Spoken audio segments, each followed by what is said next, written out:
Snoop Dogg. This has nothing to do with the NFL, even though he did that halftime thing. I mean, it doesn't. What I have Snoop Dogg. I think the Snoop Dogg halftime show is very noteworthy. The Snoop Dogg observation that stood out to me was the viral clip of him catching the kickoff at his own bowl game.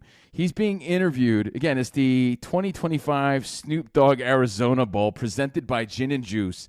He's being interviewed, and the kickoff is going like right in his direction. Look, he flies out of his sketcher to make this catch, and I think the timing, everything about this was pretty awesome. Made me say, because think about the wherewithal you have to have. Like in that moment, being interviewed, you're in your own end zone. It says Snoop Dogg in the end zone, your own bowl game, and the ball's coming your way, and you have the wherewithal to stop mid-interview to catch it. Like, yo, dude, and by the way, that's not that easy to do.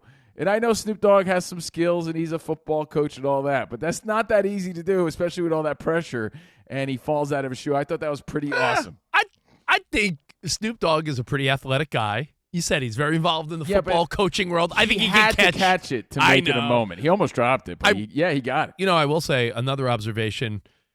The NFL really stepping it up with holiday halftime shows. And I'm not saying it's diluting the Super Bowl, but we've seen 3 now that I've been impressed with. It wasn't the best, but I thought Post Malone at Thanksgiving was solid. Yeah. Eminem and Jack White, that was fantastic. That was sick. That was, though, especially for Detroit and what they mean to Detroit. That was perfect. If you missed it, it's streaming on Netflix because it lives there now. The 8 to 12-minute halftime show has been isolated and is just living on Netflix now. Snoop Dogg performs like, what would you say, like a medley. Like a medley, but almost like a holiday-ish medley of his songs. Lainey Wilson, the country star, comes out. The K-pop Demon Hunters, Andrea Bocelli. Like, there was a meme going around. It's like, what is going on here? It's a Bocelli and Snoop Dogg. Like, I thought it was fantastic. Martha Stewart introduced them. Christmas on Kush. Bro, I was watching that, and I said to my wife that Bad Bunny's going to bring it at the Super Bowl.